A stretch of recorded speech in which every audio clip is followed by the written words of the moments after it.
Good evening, brothers and sisters. Welcome back to the Fellowship of Fans. I am the Sports Prophet, and I'm here to talk to you about something that is going to be happening in the very near future, and that is the NBA Draft. This past week, we saw the NBA Draft Combine, where a lot of players had a chance to show off how athletic they are, got to show off their measurables, got to speak to teams and team representatives, and even got a chance to compete in some 5-on-5 scrimmages against one another. And if you are one of those people that likes to pay attention to the noise that comes out of events like this, you follow Twitter, you follow some of the quote unquote experts who know what's going on, then you heard a lot of names emerge. You heard some people who we knew were good, who got better, people we didn't hear of, who now look like top 10 picks. You even heard of somebody who grew 4 or 5 inches from the end of the season going into the draft. But all of this comes down to one of the things that we love to talk about, and that's who should my team take? Who's really going to be a star? And on draft night, everybody thinks they're about to win the title because we all think we got the steal of the draft. We got the next one.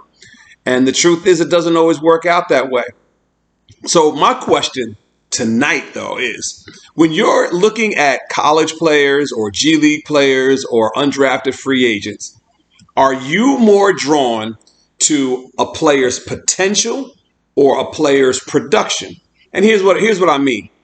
There are players who, honestly, I didn't see a lot in college. I didn't know their names much. But we keep hearing things like wingspan. We hear about vertical jump. We hear about their potential on the next level. We think their game is going to translate. And then those are the ones who always fly to the front of the draft. They go top 10, top 15 because they look like they're going to be good. They have the things on paper that we're looking for. Then you have those guys who in college got it done.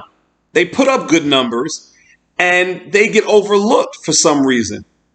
People who stay more than 1 or 2 years get devalued. Last year, the National Player of the Year was Obi Toppin. And Obi Toppin fell all the way down to the Knicks at around number 8. Didn't go in the top 4 or 5. We had players go above him because of how they measured on paper. They were this tall and they have this amount of athleticism and their arms are this wide when they spread them out. Things that have really very little to do with actually playing basketball. So this year I see somebody like Luka Garza, undisputed top player of the year in college, put up 20 plus points, 10 plus rebounds. He's a big, he can score at all 3 levels.